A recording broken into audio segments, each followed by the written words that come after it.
Good evening, everyone. Good evening, sir.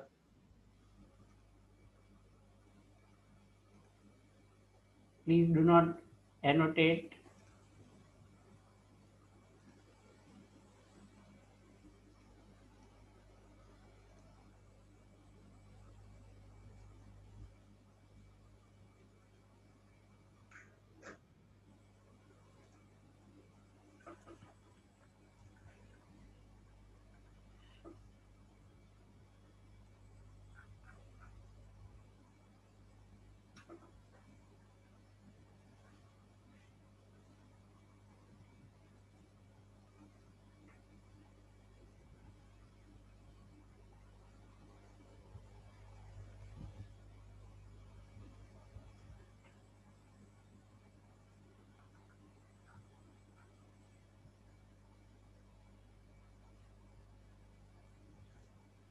Okay, let's begin. So the last time we had solved up to the question 26 from the exercise, I think, right? So which is the next question remaining to be done?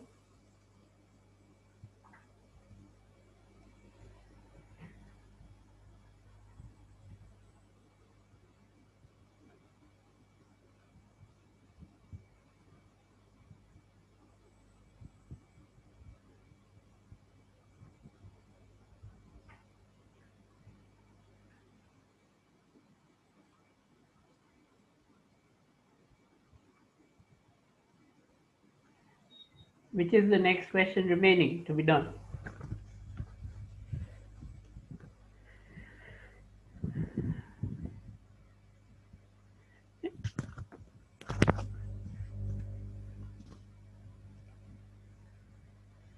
Can you all hear me?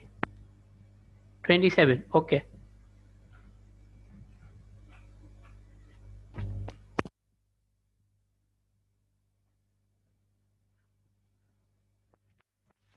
I think we solved 27, didn't we?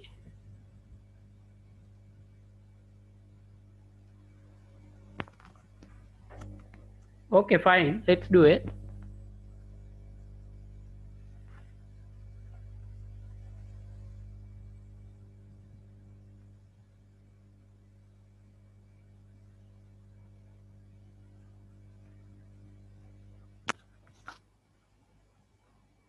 Okay.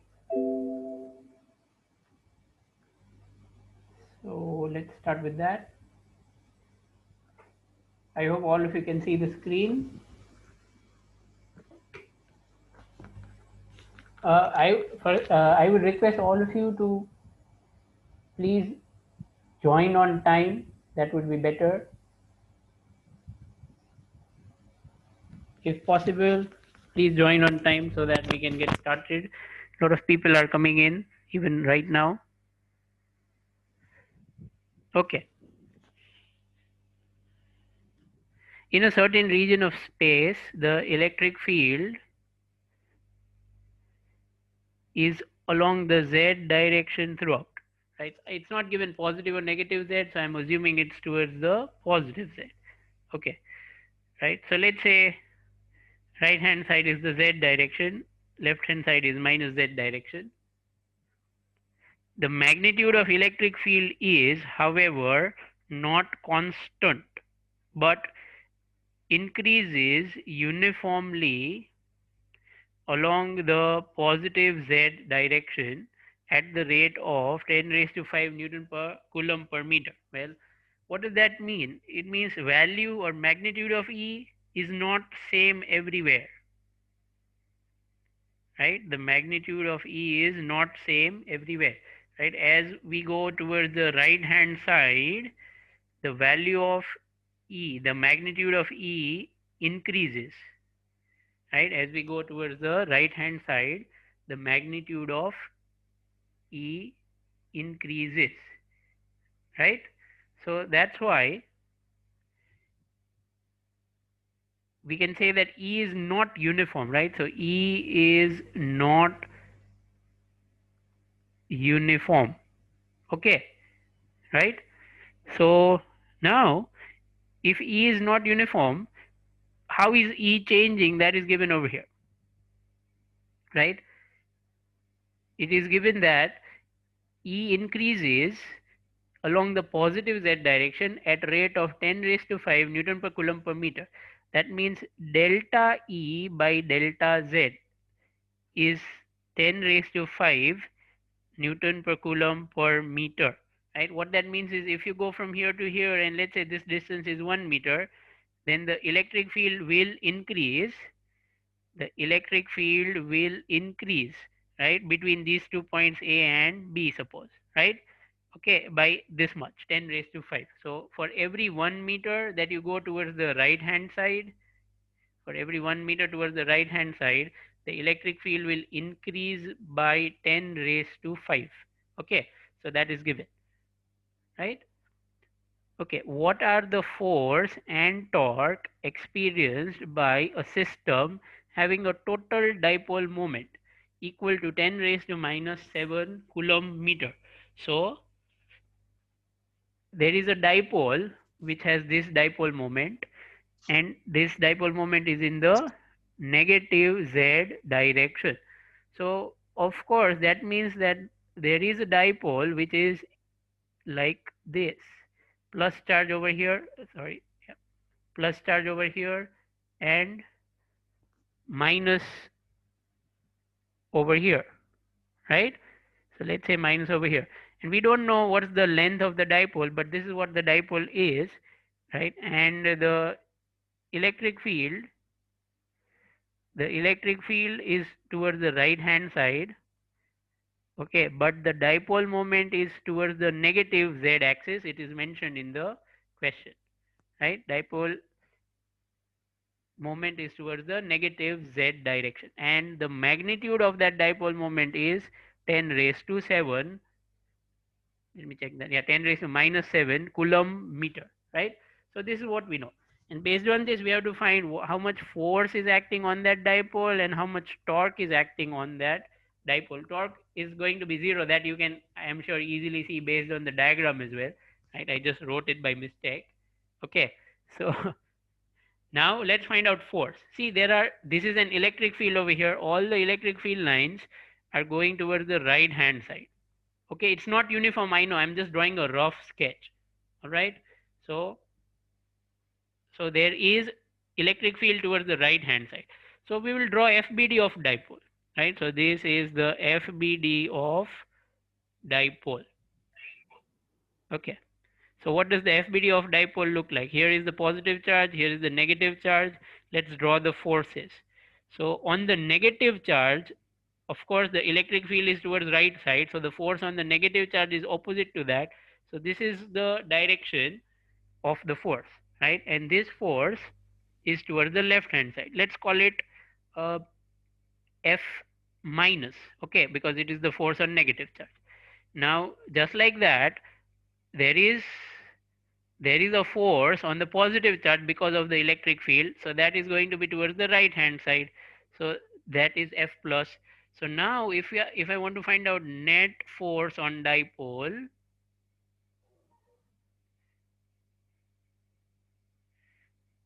those who have net,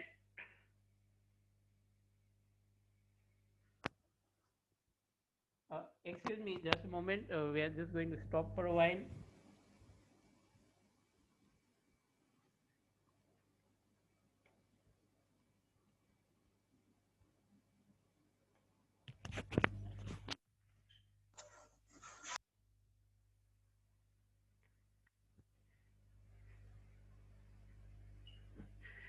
There is a message from Sunil sir, I have sent it to everyone. You may read it, and now we will continue. Net force on the dipole is sigma F vector is equal to F plus vector plus F minus vector, right? But now of course that these two forces are in opposite direction, right? So I could write it as follows. Suppose this is at point A and this is at point B, right? Let's say positive charge is at point A, and similarly negative charge is at point B, right? So if I would write down these values, then this is going to be Q into E at A point, okay, right? And plus at the negative charge, the force is going to be minus Q because that charge is minus Q, right? Into the electric field at B point, okay, right? And then this plus minus is going to be minus, and then we can take Q common, and you get EA vector minus EB vector. But if you think of the directions, direction of EA and EB both is same. It is towards the Z, positive Z, right? The direction of both of these is towards positive Z.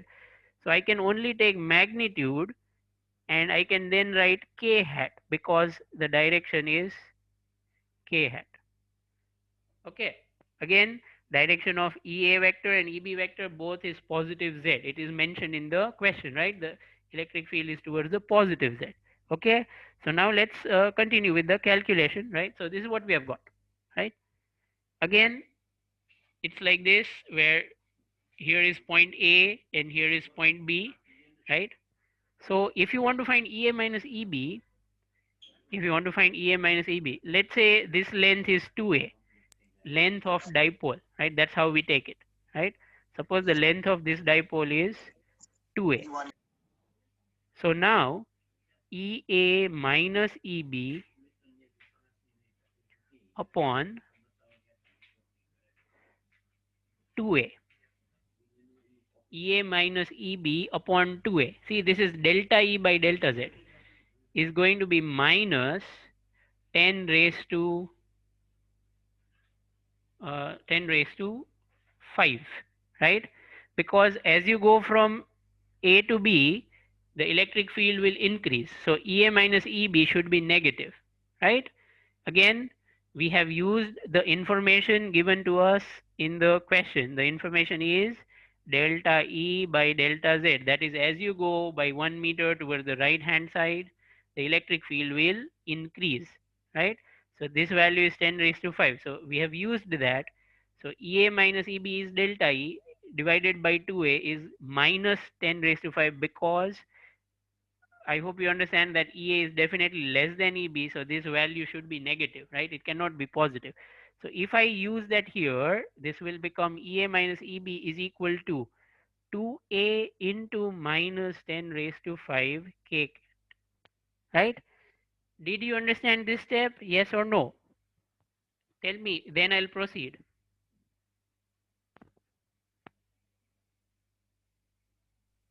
Yes, sir.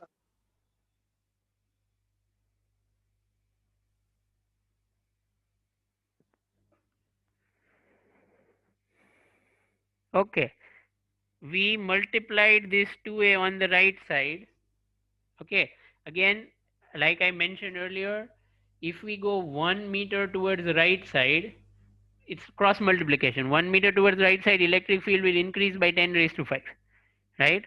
So if you go 1 2A distance towards the right side, then the electric field will increase by 10 raised to 5 into 2A. This is cross multiplication, isn't it? You can just say how much will it increase by. Use this. So you'll get it by cross multiplication, right? How is EA smaller than EB? It's mentioned in the question that electric field increases towards the right side. So EA is smaller than EB because A point is on the left side. Look at this diagram. A is on left, okay, and B is on right. So that's why EB is greater than EA, right? Or EA is less than EB. This is what we know. Okay. So based on that, we now know that EA minus EB is negative, right? EA minus EB is negative, so I should write it like this. So finally, I've got 2AQ. So 2AQ is dipole moment, magnitude, right? So P into 10 minus 10 raised to 5 K hat. Now what is magnitude of the dipole moment? P is equal to 10 raised to minus 7 coulomb meter. So let's put it here. So final answer is minus 10 raised to minus 2, right? K hat. and this is force. Remember, we found the total force, so the final answer is in Newton. Again, we are putting P's value. That's it. I've not done anything else. All right. So the net force on the dipole, the net force on the dipole is in the negative k hat direction, right? It is in the negative k hat direction. Okay, that means it's towards the negative z direction. Okay, and the magnitude is this 10 raised to minus 2 or 0.01. Now let's talk about torque very quickly. It is that, again, the electric field, sorry, yeah, let's go back to this diagram. It's very easy using that. Here you can see these forces over here, these forces, they are going to be on same line because electric field is towards the right hand side. So when the two forces are on the same line as the center of the dipole, right? So you take this point C as reference. So what you are going to get is that perpendicular distance from reference is 0, right? Because the forces are passing through the center or the reference, right? So because the forces are passing through reference, forces are passing through reference. That's why the total torque for the whole system is 0. So that's it, right?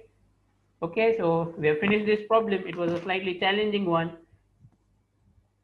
Okay, so if there's something that you have not understood, you can tell me. I will try to explain that and then we'll go to the next question.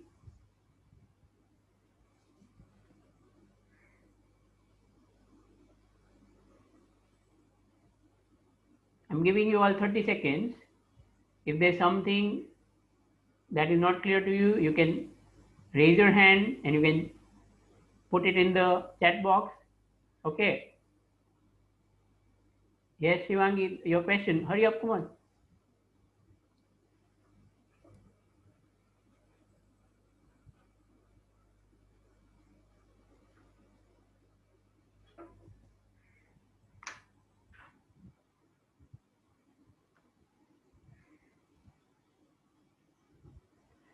Q into 2A is P. Why? Formula of dipole moment. Formula of dipole moment is P, right? P, doesn't matter. P is equal to, something wrong with my pen today.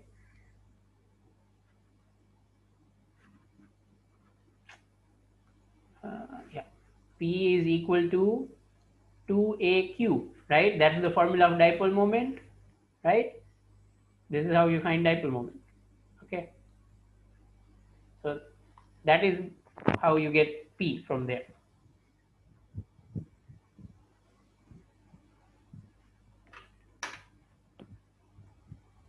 Okay. I don't see any other question, so we are going over to the next. All right.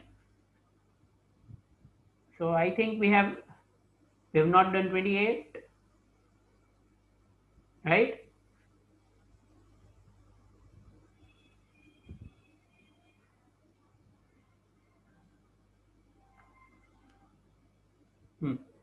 But 28 is again, best solved after, we'll solve 28 after the second chapter. So you mark it, you please remind me, okay? I think by mistake they have given this question over here, right? Some of the concepts that we are going to use to solve this problem, they are from the second chapter. So we'll not do 28 for the moment. All right. Next, 29, right?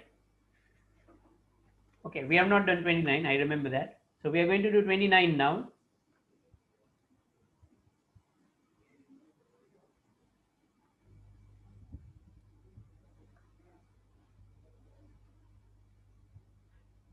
All right. So the question says that there is a hollow charged conductor and it has a tiny hole cut into its surface, right? So there is there is some conductor, right, and it is hollow, that is nothing inside, right, empty completely, right, and there is some hole in its surface. Okay, so now we are given that if we make a hole here in its surface, right, show that the electric field in the hole is sigma by 2 epsilon 0 n hat, where n hat is the unit vector in the outward normal direction. Okay, so that's a complicated sentence. Let's read it carefully. It says that, okay, here is that little hole you have made. So if you go to a point at the hole, right, very, very close to that hole, okay, over there it is given that at this point the electric field vector should be equal to sigma by 2 epsilon 0 n hat, where n hat means outward normal. Okay, right, that is what is mentioned, where n hat is the unit vector in the outward normal direction, and sigma is the surface charge density near the hole. Okay, so you see, this is a question like what we used to do in 11th. If you remember that, if you want to find something for a complicated shape, let's say there was, suppose, you know, uh, a disk, and this portion has been cut off, and you want to find the center of mass of this portion. So what we used to do is we would fill it back, right, and then we will say that for the whole disk now, right, whatever you want to find for the whole disk, that is equal to, you divide this into two parts, right, you say that this remaining is 1 and this is 2. So you say that whatever it is, it will be for part 1 and plus part 2, so you add it, and now if you want to find for part 1, you subtract that for part 2 from the disk, right. I hope you remember this technique of removing and then putting it back, right. Okay, so we are going to use a similar idea here. We're going to say that, suppose this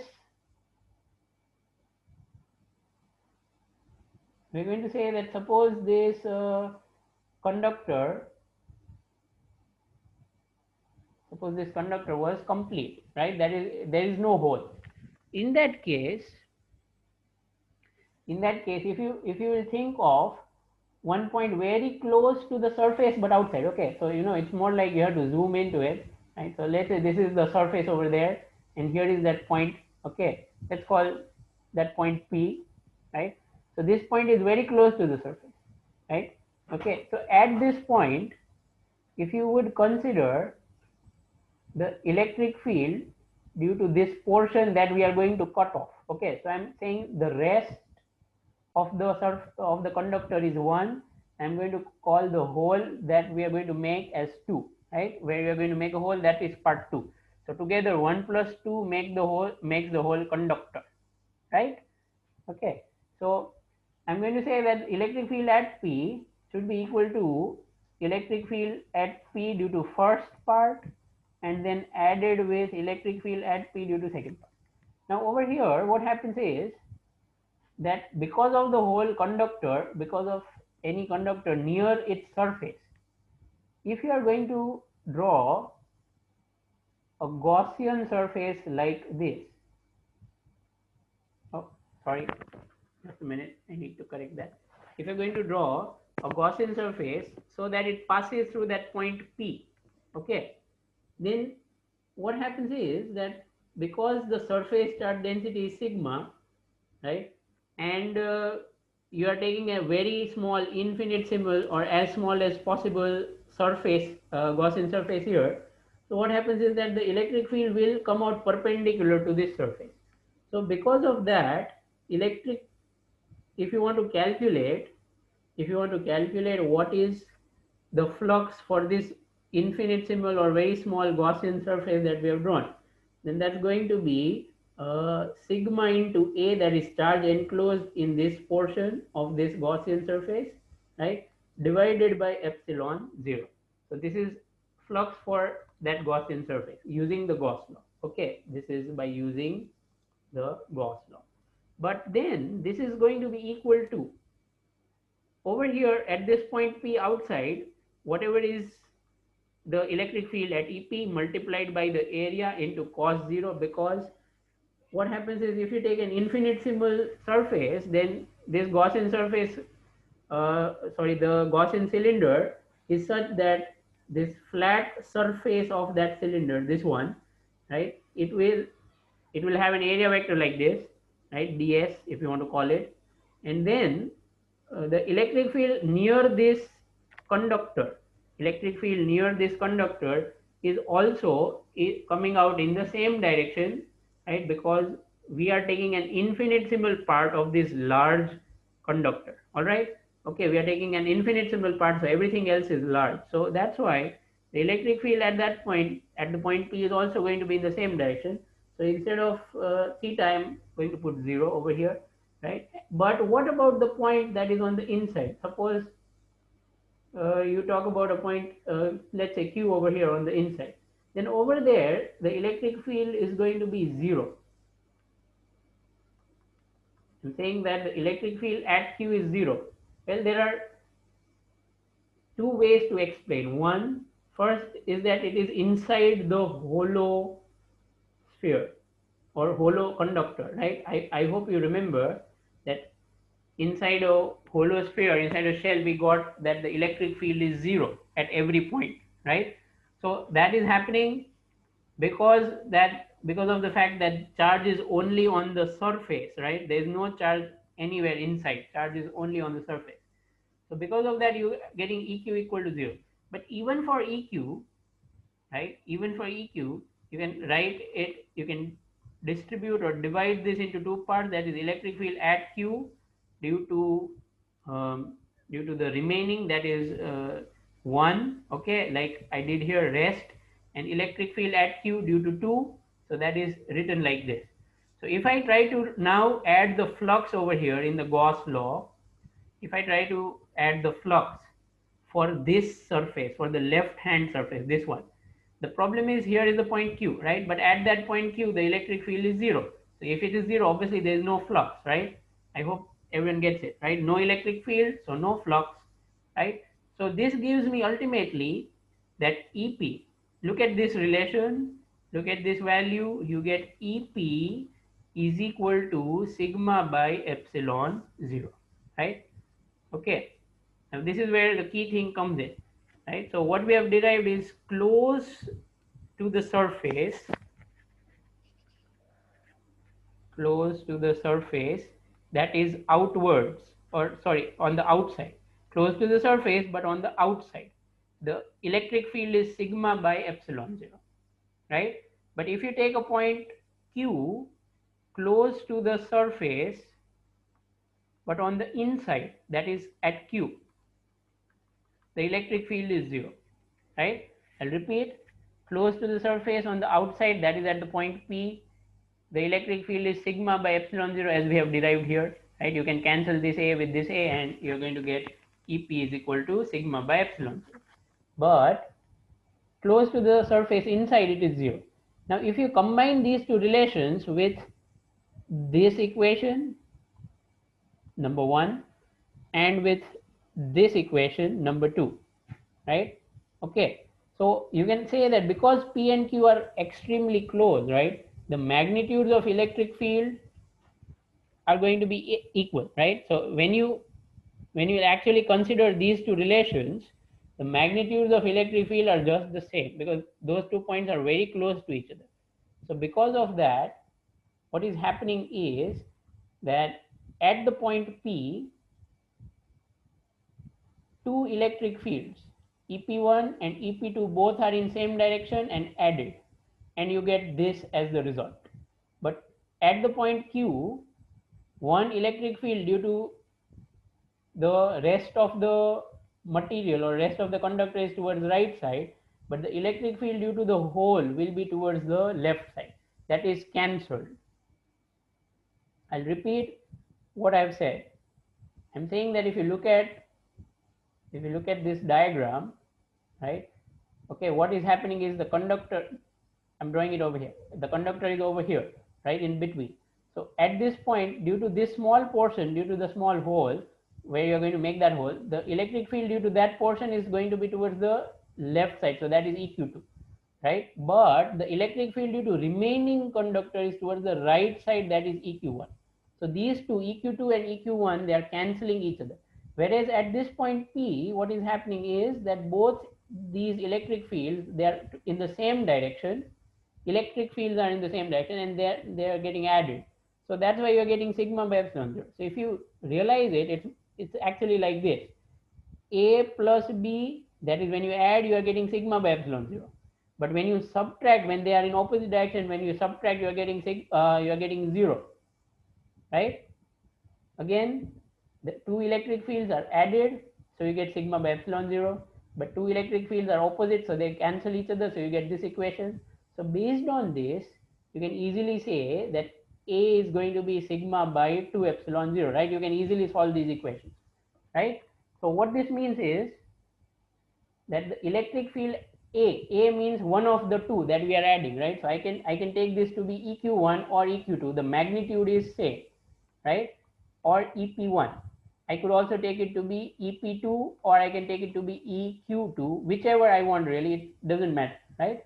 So finally, we have derived that the electric field at the point P due to the hole only, right? Electric field at the point P due to the hole only. 2 is the hole. That's what we are saying. So electric field at the point P due to the hole itself is sigma by 2 epsilon 0. Due to the remaining disk after you make the hole is also sigma by 2 epsilon 0, right? So that is what proves this sentence, right? It says that show that the electric field at the hole or near the hole is sigma by 2 epsilon 0 in magnitude. All right. And direction, well, like I said, direction, we mentioned it earlier. I said that this angle is 0 because this is a very infinitesimal portion. It's a small hole, remember. So over here, the electric field is going to be in the direction of the normal, that is perpendicular, right? Like I mentioned it over here as well, right? So ultimately, what has happened is that the direction we have obtained it's normal outward due to the hole, that is this one, right? So EP2 vector is going to be sigma by 2 epsilon 0 and n hat, right? Again, outwards. Okay, so that's it for this problem, right? Now, would you like to ask anything?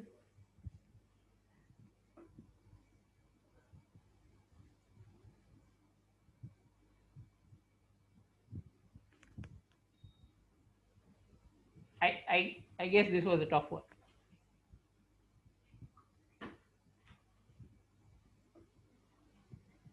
If you want, we can actually revisit it after we do the second chapter. Looks like most of you are sleeping. Never mind, no questions asked. I'm going to the next one. Have we done 30th?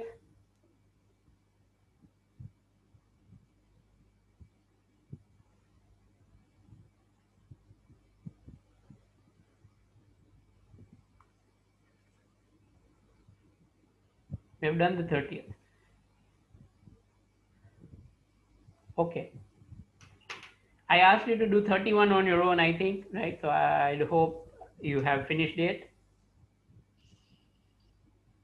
right? Okay.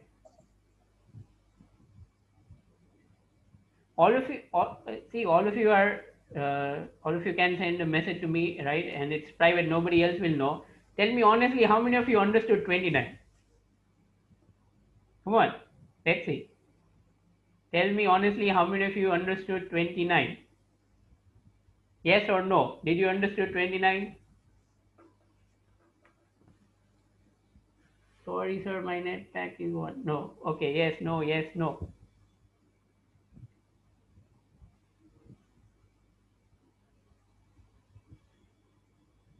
Okay, no problem. Fine. Don't worry too much about it. How to explain last step? It is half in board. What does that mean?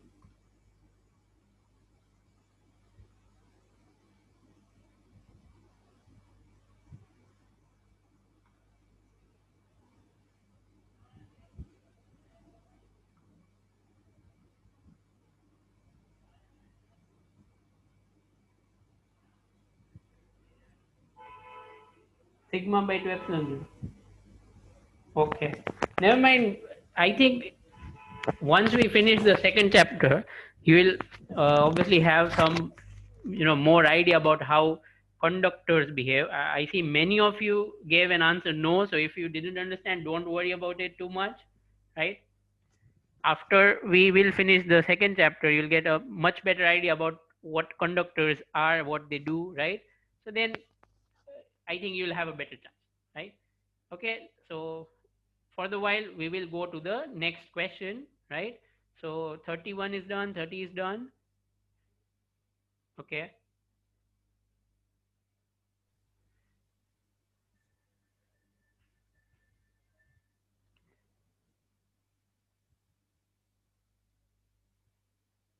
But sir, how to explain?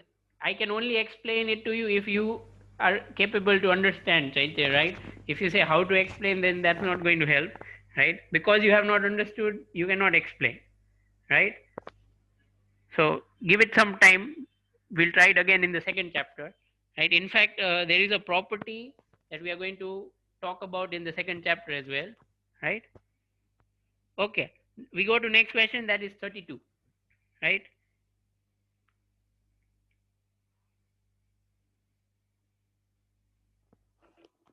This is probably going to be the last one today, given you know that these are theoretical like questions, so I'll have to explain a lot and lot. Let's see. So here what is given is, consider an arbitrary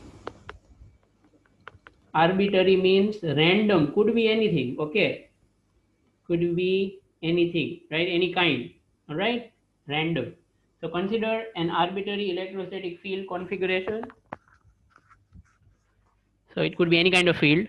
A small test charge is placed at a null point. Null point is where electric field is zero. So we are taking a small test charge which is nothing but Balika Bakra. So we take that test charge and we put it at some point in the field. So we'll know whether it experiences a force or not. So let's say here is that null point. Okay, n for null point. And we take the test charge and we put it here. Okay, Q is the test charge. So of course, the force on it is going to be Q into E, which is going to be 0 because E is 0, right? Show that the equilibrium of the test charge is necessarily unstable. Okay, so let's talk about unstable equilibrium, right? It is that equilibrium at which if you displace it a little bit, let's say we shift it a little bit, then it will not come back, right? Okay, if it comes back from every direction, it is called stable equilibrium, right? If it does not come back even from a single direction, right? If you can find one direction where it will not come back, then that is called unstable equilibrium.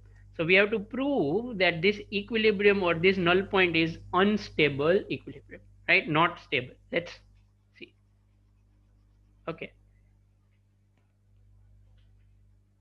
so if you would consider that, let this be null point.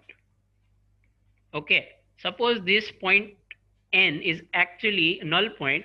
Let this null point be stable equilibrium. Undu assume gairu. We are assuming exactly the opposite of what we want to do, right? I'm assuming, okay, I'm assuming that this null point be stable. So that would mean, and for simplicity, let's assume that Q is positive. Okay, let's assume that this test charge is positive. So in that case, do you realize that if you shift this little bit towards the right hand side, then the force on it should be towards the left hand side, right? That means electric field should also be towards the left side. Agreed? Say yes or no.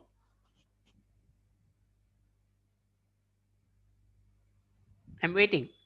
I said that if you shift this towards right side and it is stable equilibrium, it should come back, right? It should come back towards the null point. So force towards left side, electric field also towards left side, right? Okay. Now similarly, suppose again this is stable equilibrium. If you'd say we shift it not towards, not towards the right side, let's say towards left side by a little bit, then also it should come back.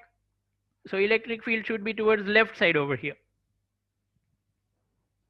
Okay, just like this you can take a couple of more directions and you can draw the electric field diagram. Okay, so do you realize that we can write a sentence, we can say that electric field at each point, electric field at each point near the null point, near the null point n, should be towards n, right? That is, at every point around the null point, at every point near the null point n, the electric field direction should be towards the null point, right? Like this, correct? So in that case, it is quite clear that at n, thus, I think it's quite clear that at n, there must be a negative, there must be some negative charge placed, right? At n, there must be some negative charge placed. Okay, we already have a question. The question is, if Q is positive, we said Q is positive, then shouldn't the field line be going outside? But don't forget, Q is not the source of field, right? Source of field is something else, right? Q is actually the test charge, which is so small that it does not disturb the field created by other charges or others, right? So Q is not the source of the field, right? It is a test charge, right? So so it doesn't work like that. Okay. I hope that explanation is clear. So I'm saying that at n, what is happening is field lines are all coming in towards n, right? That is only possible if at n there is some negative source charge, right? Let me clarify that. If at n there is some negative source charge placed, right?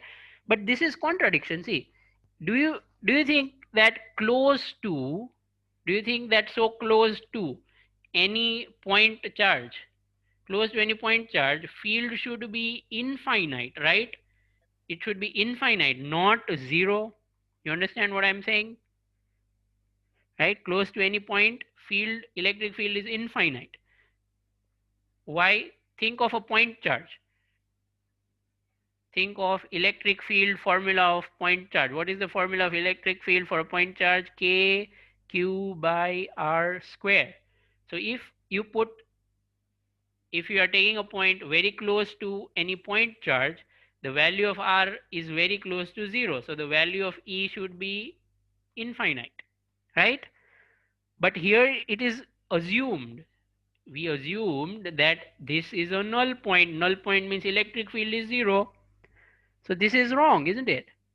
Right? How is it possible that near n you have E equal to 0, or at n you have E equal to 0, and you also have E equal to infinite? Both of these together, not possible, right? So what we have is a contradiction, right? What we have is a contradiction. Contradiction means we assumed something, but now we find that what we assumed doesn't hold or is wrong. So we can say that our assumption that n is stable equilibrium, n is stable equilibrium, is wrong. So if this assumption is wrong, what is right must be that therefore n is a point of unstable equilibrium. So finally, we have proven that we proved that n is a point of unstable equilibrium. So see, this is completely a logical question, right? This has no calculations or anything. Go through the logic stepwise.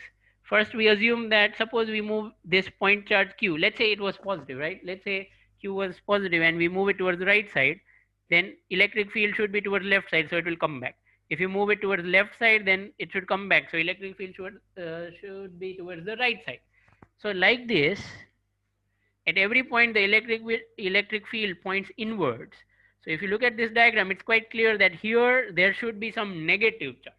But if there is a negative charge at this very point, how can there be null point? Because close to a point charge like this, if you find electric field, R is nearly zero, so E is nearly infinite, right? Very close to a point charge.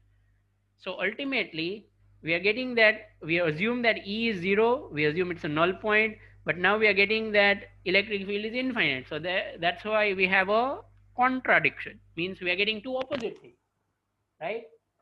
Okay, so this is definitely not possible. And that's why it's not a stable equilibrium, but rather is a unstable equilibrium.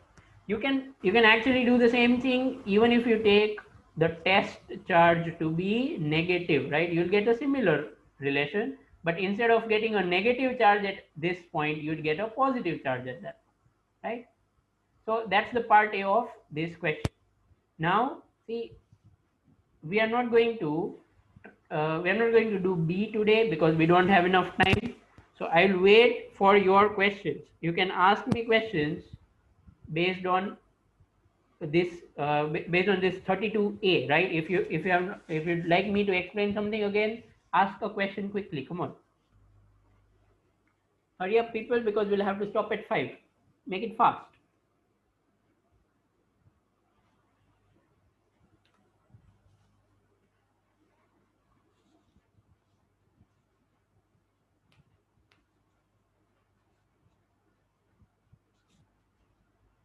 Okay, I'm not seeing any questions yet.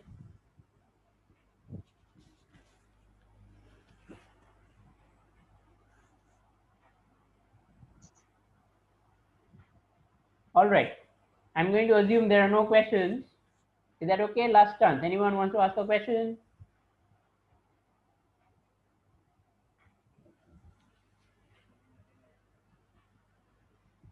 Yes, type your question.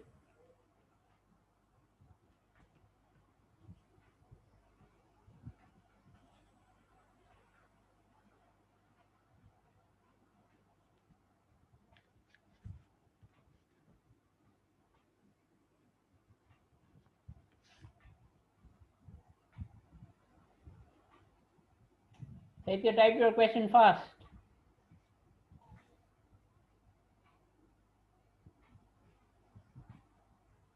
Please explain last. No, I am not going to do that again.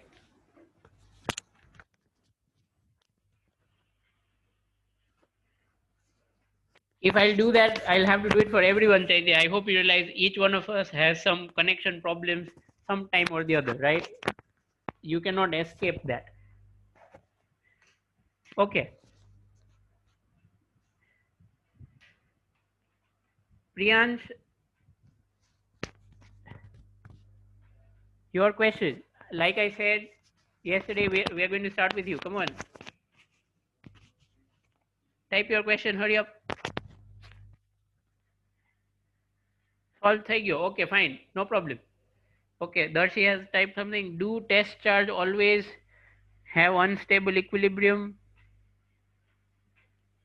Well, see, what we did here means that in any electrostatic field, that is in any such kind of electric field, if you take any point which is a null point, right? What we have proven here is that you take any point which is a null point. For example, we took this random point n, okay?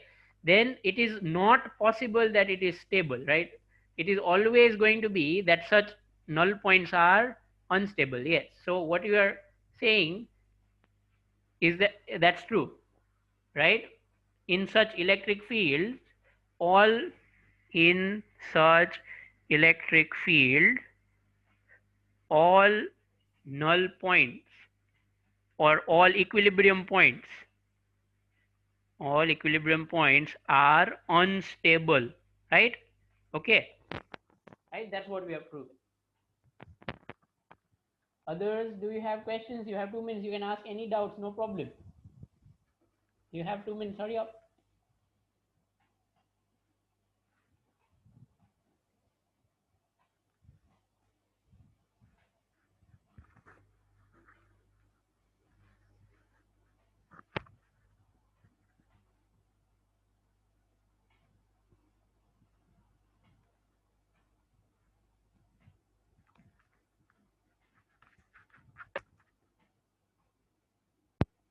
Okay, fine. So I think that is it, right? Please don't worry too much about the questions that we did today. These were purely conceptual or theoretical questions, and even in my opinion, they are the most tough in this whole chapter, right? Okay, so don't worry too much about it. You will get it, I'm sure. We will try it one more time later, so it's fine. Okay, then, with that, I think we should end this class. You can enjoy the rain for 1 minute if you want. All right, goodbye.